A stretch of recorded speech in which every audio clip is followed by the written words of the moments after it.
Greetings all, and welcome to Lucas Brews. In this month's instance of Forgotten Friday, where we have a look at a subject from the Korean War, I'll be doing a full build video on the 1/72nd scale Airfix McDonnell F2H-2P Banshee.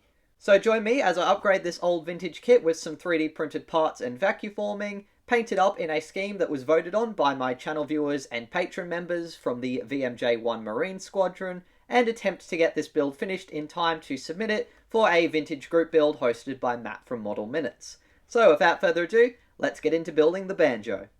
I began this build by first addressing the solid plastic nose and the scratched up and thick single piece canopy part. I decided to use them as a template to vacuform new clear versions of these parts, so I had a canopy I could open or close and clear windows for the nose mounted camera array. The parts were cleaned of any flash and excess sprue, and once all of the raised lines denoting panel lines and square windows had been scribed using a Tamiya scriber, both parts were then filled with milliput, a two-part epoxy that would provide a heat-proof internal structure for them. The putty was allowed 24 hours to cure before I then used my dental vacuforming machine and some 1mm clear styrene to create some new clear parts, and kept them aside for later on in the build. Being an older kit, it comes with raised panel lines, which I'm not a big fan of, so I'd end up rescribing all of them. I picked up some cheap double-sided tape from a discount store to try using as a template for creating straight and clean scribes by applying some along the panel line and then another piece at the end where I would stop scribing. I then applied gentle pressure with my Tamiya scribing tool and ran it several times along the edge of the tape guides. On other kits, I have attempted rescribing panel lines in the past, but this was the first time I managed to get really clean results that I was actually happy with. I tried SMS clear scribing tape on some other builds, but found it wouldn't stick well to curved surfaces, and it lost its grip rapidly from bits of plastic during the scribing process. But the double-sided tape performed well even on curved edges, and remained sticky without leaving any noticeable residue.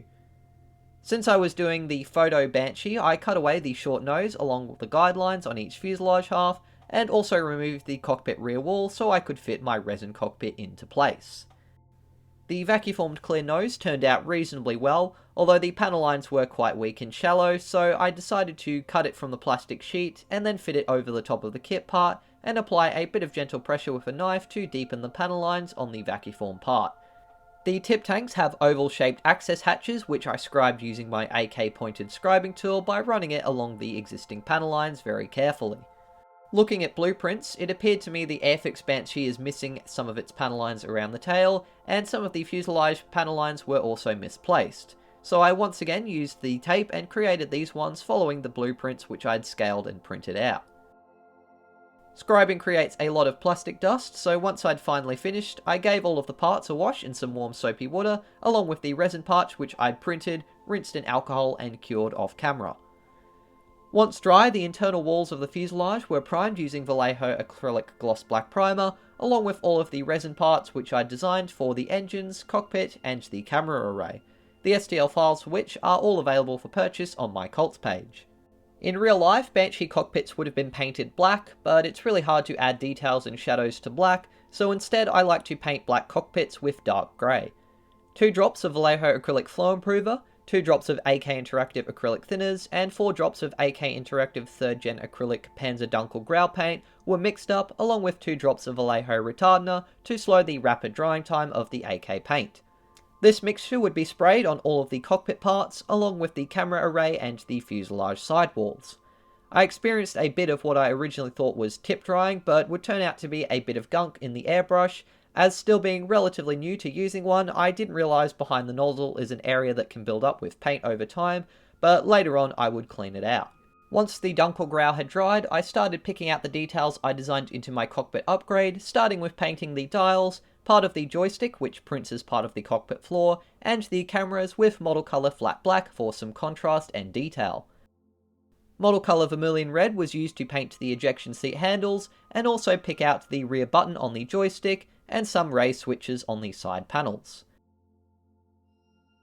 Model colour flat yellow was used to paint some pull handles on the cockpit based on references, and then the cockpit dials and the cameras were dry brushed with model colour flat white to highlight the details and make the raised details I designed for the gauges appear without the need for decals or any photo etch. The white was also used to paint what I believe are the landing gear and tailhook levers.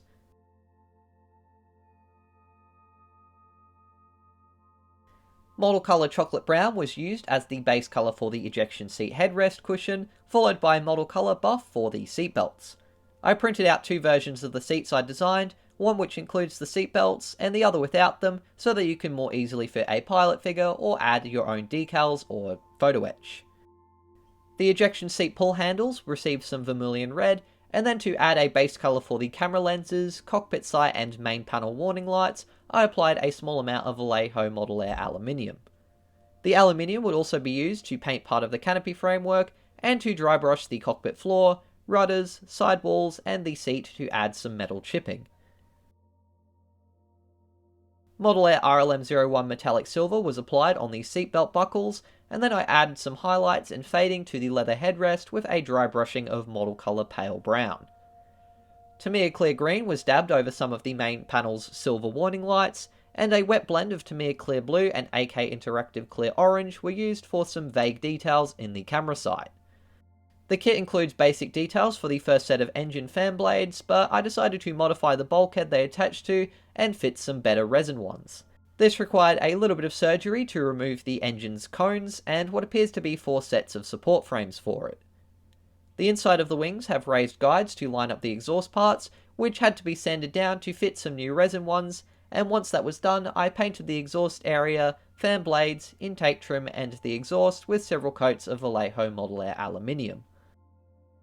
After looking at references, I decided to paint the camera lenses clear orange, and after the last coat of aluminium on the engines had dried, I glued the kit's cones onto the resin fan blades, and while they dried, I gave the entire cockpit a coat of Tamiya black enamel panel wash. This wash flows into all of the recesses and around the edges of raised details to highlight them, slightly darkening the whole cockpit, and also adding some subtle grime. Excess panel liner was carefully removed from raised areas by using a cotton bud or brush dipped in some enamel thinners. AK Interactive Enamel Light Rust Wash was then applied onto the exhaust cones, followed by some Tamiya Brown Panel Wash to add a burnt oxide effect to them, and then along with the first stage fan blades, I applied some black panel wash onto some of the areas of them for some depth. To replicate glass on the camera lenses and the gauges, I applied some Vallejo water-based gloss varnish onto the recesses of all of the gauges and the camera lenses. The first stage of blades were then glued to the bulkhead of the kit part, which would have originally attached to the opposite direction, but I reversed them to add some more depth. I then glued the cones on and painted them AK RLM76 Variation 3, and then replaced the original support frames using some 1mm styrene, which was nice and thin but very flimsy and delicate. With everything painted up, I started to assemble the cockpit, gluing the 2 side panels to the floor with some super glue and Deluxe Materials odorless CA glue, followed by the seat, which could just sit in place without any glue due to the friction. The instrument panel was glued to the 2 side panels and test fitted to the inside of the fuselage, which required some more cutting to remove the old glare shield. The sidewalls I designed with the internal cockpit ribbing were slightly too large, so I removed the excess before gluing them to the inside of the cockpit walls. I ended up raising the main instrument panel slightly by gluing it instead to the inside of the fuselage, and then I glued the cockpit into place. Some Naval Contactor Professional was then ran along the opposite fuselage half, along with some odorless CA glue on the other side of the cockpit to glue them together, and once I'd put the unglued tailhook into place, I then joined the fuselage halves together. The parts fitted together pretty well, although it would have been better if I'd thinned down the fuselage sidewalls where the glare shield goes to get a higher position for the instrument panel, as it was still a bit too low. Some Tamiya Extra Thin was run along the joints to add strength and seal some of smaller gaps, and while that dried, I turned my attention to the nose section. So that the windows for the cameras in the bottom of the nose didn't have a seam line, I decided to cut away the windows on the nose halves on the underside and glue a piece of clear styrene on the inside of the nose. I found some Tamiya Extra Thin worked best combined with the odorless CA glue to join these Vacuform parts together. A similar strip was added to the inner top surface to then act as a joint. While the styrene parts bonded, I painted the intake cone and supports another coat of RLM76, and then painted the inside of the intake and bulkheads with a few coats of Vallejo Model Air Glossy USNC Blue. To ensure they fitted, a tiny bit of the vanes on the new exhaust piece were carefully trimmed away, before they were then glued to the exhaust area in the inside, followed by the front intake bulkhead section while the upper wing was dry fit. Before gluing the wing halves together, I added the small intake wall piece, which is close to the fuselage, and then I glued the upper wing halves for both wings together. The vacuformed nose cone was then joined with some Tamiya extra thin, and they fitted together okay, and while they dried, some of the front fuselage which I'd cut away to fit the instrument panel was repaired and glued back into place. To fit the cameras into the nose piece, I simply applied some odorless CA glue to the bottom lenses, and then glued them to the added bottom sheet of styrene inside of the nose, since the odorless CA glue will dry clear and doesn't fog up the plastic.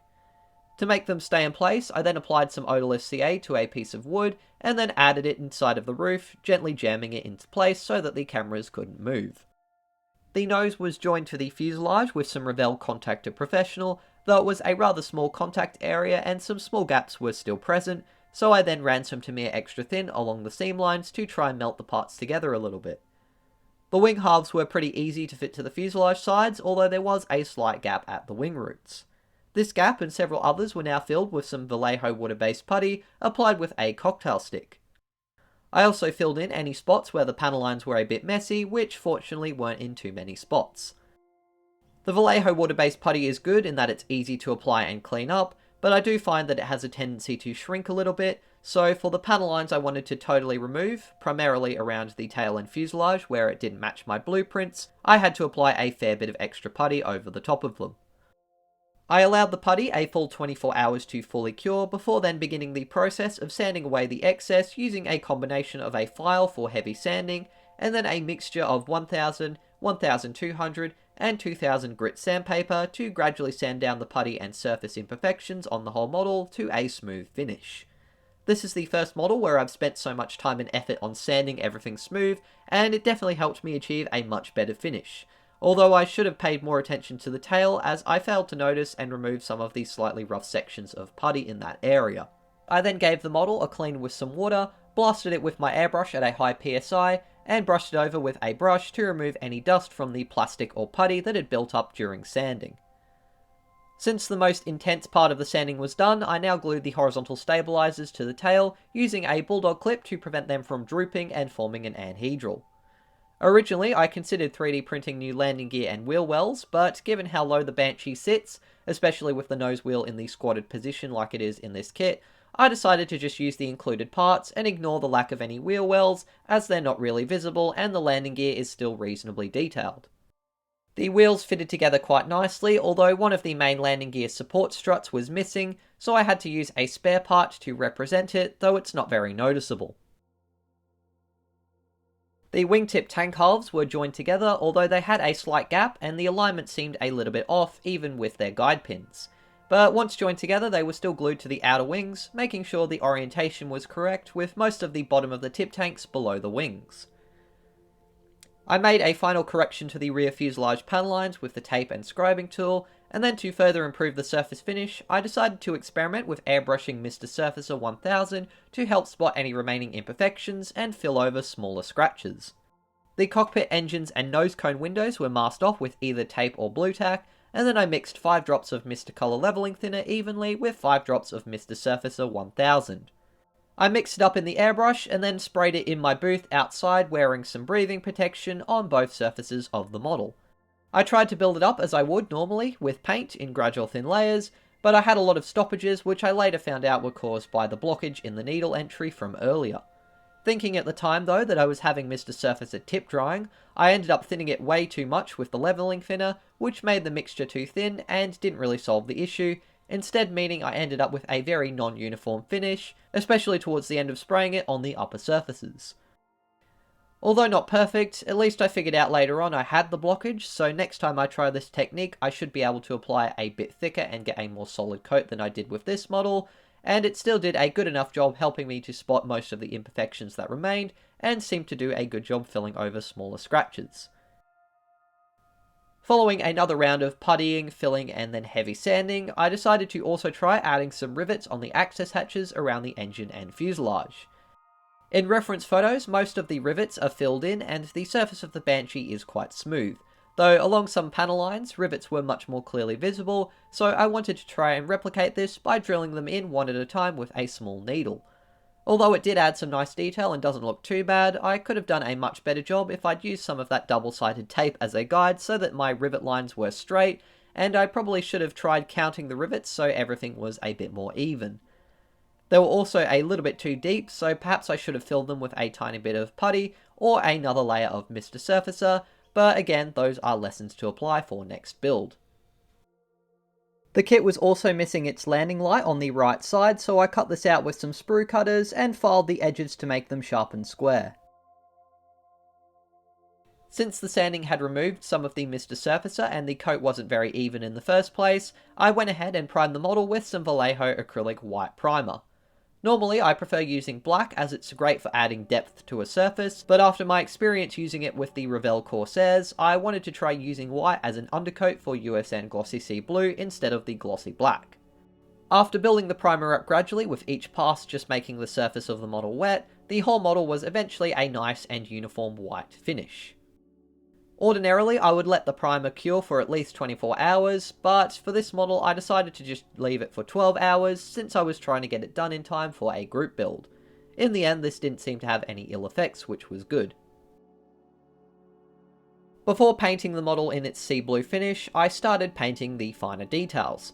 The first of which would be the silver stripes on the leading edges of the wings, fuel tanks, tail, and horizontal stabilizers. For this, 6 drops of flow improver were mixed with 3 drops of Vallejo Model Air aluminium, which I like to mix with a thinner ratio to prevent the metallic paints from speckling. I sprayed it on without any masking along the areas where the aluminium would be, including the exhausts and the landing gear. While the aluminium dried, I painted these stripes on the tail. I first masked off below the band, and then sprayed the area first with Model Air Insignia White with a roughly even ratio between flow improver and the paint. Once this was dry, I then masked off the areas where white stripes were present with some Tamiya 1mm masking tape. For the red that's on the top of the tail, I mixed 2 drops of acrylic flow improver with 2 drops of model colour vermilion red. I gradually built up the vermilion red in several passes, and once it was nice and solid, I then masked off the silver areas on the wingtips with various sizes of Tamiya tape. The silver leading edges seem to vary depending on which Banshee you're doing, so I did my best to follow reference images of other VMJ1 Banshees. Once the tail band, wheels, other leading edges and the tip tanks were masked off, I mixed up 8 drops of acrylic flow improver with 10 drops of Model Air USN Glossy Sea Blue for the main colour. Since the Glossy Sea Blue is obviously a darker colour than the white primer, I created a pre-shading effect by first applying the paint in rough lines along each panel line to make them slightly darker, before then gradually filling in each panel, and then I did some larger, wider passes to blend everything together. I didn't end up keeping this effect though, instead relying more on post-shading, but I found it satisfying and it helps to break down the painting of each section of the aircraft. The sea blue took quite a few passes to become more uniform and solid, but it definitely was easier to apply onto white than gloss black. To add some panel variation and fading as well as highlights to the upper surface in particular through post shading, I mixed a bit of Insignia White into the remaining sea blue and then applied this randomly on different panels and a little bit more on the upper surface. The resulting post shading was way too strong, so I ended up doing another thin layer of pure sea blue to tone it down, keeping it just a bit stronger than the effect I wanted, as it would get toned down later on significantly by varnishing and weathering. With most of the painting now completed, I removed the masking tape and found I was really happy with the results. I did have to repair the main wheel though, which had come off during painting. To paint some of the finer details and also do some small repairs, I switched to a fine brush and neatened up the edges of the silver trim using both the aluminium and sea blue. Then I painted the inside of the wheel well doors a even mix of vermilion red and model colour 70926 red, painted the tyres and detailless wheel wells with model colour flat black, and did some final touch-ups on the tail hook and the tail markings with model colour Insignia White and vermilion red. Once everything was neatened up, I went ahead and applied a few layers of gloss varnish onto the entire aircraft to seal the paint job and prepare the surface for decals. The Vallejo USN Glossy Sea Blue paint does have a faint shine to it, but it wasn't until after applying the gloss varnish that it really started to look good and shiny, although it is a bit hard to show this on camera. The varnish would be given 24 hours to fully cure before I'd then move on to applying decals. The original kit's decals were unusable, but I scanned them and used them as a template to design my own decals, which I then got printed by Laser Shark Decals, since they have the ability to print white and coloured decals. Once again, I applied what I'd learnt with the Devotion Corsairs and created white bases for my custom decals for all markings and applied them first. Unlike kit decals, the film on them covers the entire sheet, not just the decals themselves, so I had to cut them out individually, trying to cut out as little empty clear film on them as I could. The decals were then soaked in some warm water, and before applying them onto the models, I would apply some Tamiya decal adhesive to the surface. Once they came loose of the paper, they were slid onto the model, adjusted with a finger, and gently rubbed onto the surface with a brush. On every kit I'd done in the past, I'd applied the Tamiya decal adhesive after the decal was on, and honestly, I feel like this clip pretty much sums up how I feel, knowing that I've been applying my decals the wrong way around this whole time.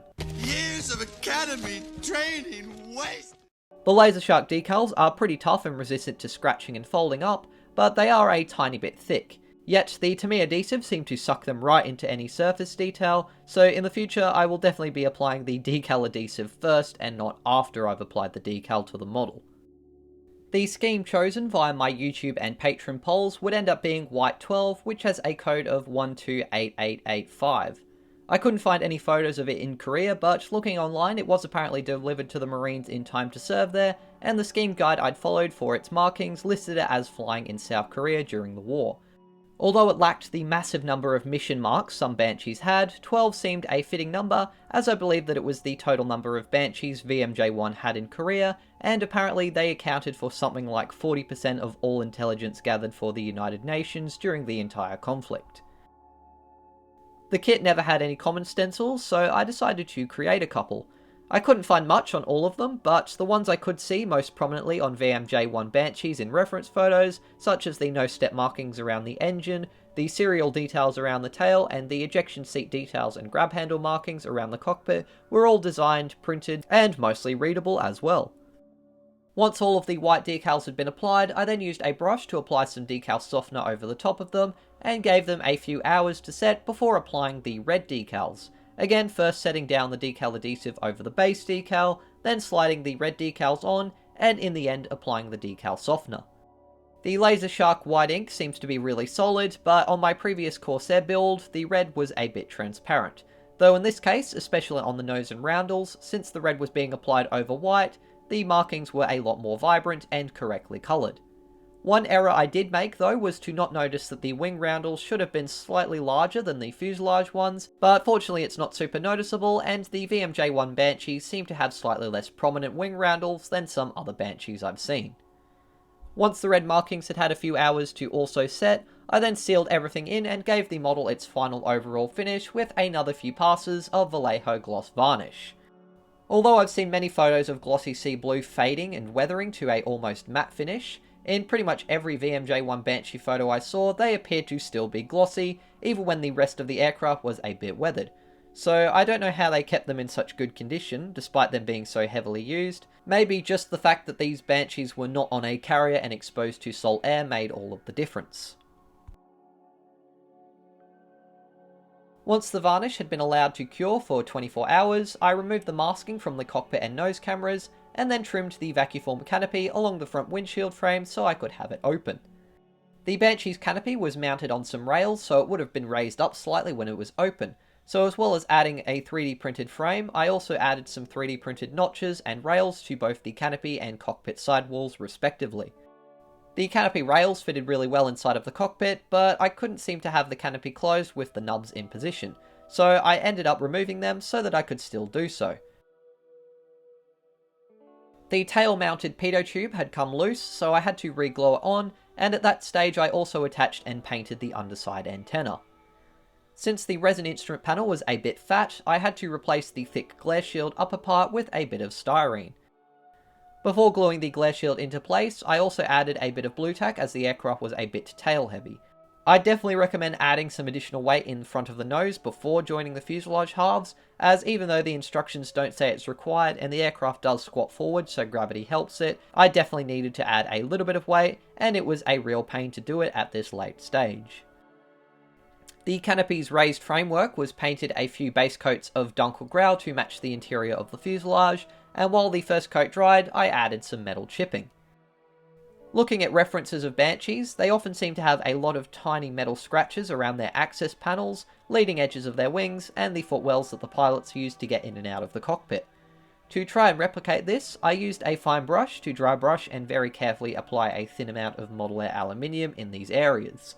In the end, I found using a slightly older and splayed out brush was better than a finer one to gently dab the silver on, and it worked out okay. Although perhaps using chipping fluid would have been a tiny bit better for doing scratches rather than metal chips. For the exhausts, I plan to use oil paints to weather them, though first of all I added some Tamiya blue to add discoloration to the edges of them based on reference photos. The canopy frames now received a few coats of USN Glossy Sea Blue for their exterior colour, before I then got out some oil paints to do some additional weathering. Although their paint job seems to remain glossy, the VMJ1 Banshees rarely seem to be clean, with plenty of dirts and streaks all over them. I guess it makes sense since many were flying out of mats and matte strips, so there would have been plenty of dust and even mud sometimes being kicked up. To create these various weathered effects, I used a mixture of Uptilong 502 oil paints, which I normally allow to dry for a few hours on some cardboard, though in this case I'd actually left these from another build for a few days, and they could still be reactivated with AK odorless thinners, though they were a little bit softer. On the underside of the wings, I applied a heavy amount of brown and umber streaks by dabbing some of the various browns I had on the panel lines, and then streaking them mainly in the direction air would flow over the wings, with a brush dipped in odorless thinners. I built the effect up, and based on reference photos, decided to make it quite heavy. While doing this, I realised I'd forgotten to add some anti-slip on the upper surface of the wings, which I wanted to have done before I did any oil painting there. To create them, I did a trick I used on the Hasegawa Corsair by masking the edges of the walkways with tape, and then heavily dabbing on some Dunkel Grau acrylic paint. The dabbing motion helped to add a subtle bit of texture to the paint, and it also prevents any paint from leaking around the edges of the masking tape. While the acrylic paints dried, which didn't take too long, I used the browns, engine grime and black to try and replicate some burnt oxidized effects on the exhausts by building these colours up and mixing them together. Though I probably would have been better to use some enamel washes instead and just use the black oil paint for the softer burnt effect towards the end, as these colours didn't really mix too easily and were rather thin when applied. The masking tape was eventually removed from the walkways, and then I added some dirt and grime to the tyres with the black and brown oil paints, at one point accidentally damaging one of the main wheels and having to reattach it. I added a few leaks on the fuel tank's access hatches by applying and then heavily thinning down and spreading some oil paints with odorless thinners in a half downwards, half back motion to simulate leaks both on the ground and getting blown back by the aircraft in flight. The effect was probably a little bit too strong, but I really liked how it looked. I continued to gradually build up some more dirt stains and also added some streaking back from the wheels and around the wheel well doors to simulate any mud or dirt getting kicked up by the tyres on takeoff or taxiing. For some fading on the anti-slip walkways and also a thin layer of dust on the upper surface, I applied a tiny bit of white and buff oil paints and blended them all together with some of the thinners. After some final attempts to thicken the oxide texture on the exhausts, I was done with the oil paints, and so I set the model aside to dry. Oil paints take a long time to dry. In fact, it probably took about a week before I could actually touch the engine exhausts, and unfortunately I did touch them inside of that time frame, which left a small mark that I may have to fix up at some point after this video. The canopy framework was now neatened up with a cocktail stick, and then to add the lights on the fuel tanks and wings, I applied a base coat of RLM01 silver onto these parts. The main canopy had a silver trim which I carefully painted with a fine brush and some model air aluminium, and once again removed the excess acrylic paint with a cocktail stick. For the landing light I'd cut out, I tried filling it with micro crystal clear, which is a PVA-like substance for gluing clear parts. It dries clear and would do a decent job, though it shrunk a little bit, so I may need to apply another coat of it at some point in the future. The front windshield was finally glued to the fuselage with the odorless CA glue, and it fitted pretty well into place. The final details to now add would be the nav lights, which are located on the tips of the fuel tanks. I struggled to find good reference photos that clearly showed the colour of these lights, but looking at ones of a restored aircraft led me to use Tamiya Clear Blue for the top right light, Tamiya Clear Red for the bottom right and top left light, and then Tamiya clear green for the bottom left side light. And with all of the lights painted, I could now call my McDonnell Banshee build from Airfix finally completed. And here you can see the results I achieved with this model. It's definitely not a perfect build, as I really should have been more patient and spent more time sanding the tail surfaces and nose cone smooth, and similar to the Academy 190 I did, the main instrument panel sits a little bit too low since I didn't thin down the fuselage sides, which is a bit of a shame. The oil paint touch-ups on the engine and an extra coat of crystal clear on the landing light are things I'll do in my own time, as I originally skipped doing them so I could get this build finished for Matt's Vintage Group Builds deadline, which I only just managed to do. I'm super happy with the overall finish and weathering, really happy with how the custom decals turned out, and I think this is a build where I've applied a lot of what I've learnt from my previous builds to good effect, especially from the Hasegawa and Naval Corsairs.